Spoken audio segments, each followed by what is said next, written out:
Sudah cukup sedihmu, hapus air matamu. Semua yang terjadi Tuhan tahu. Genggam erat tanganku, tahu ini untukmu.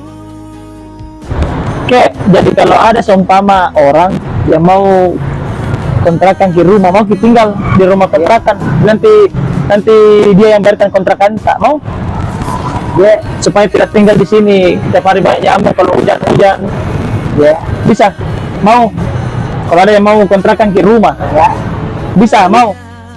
Samanya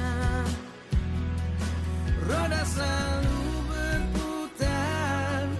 Terima kasih buat donatur TV dari Harapan.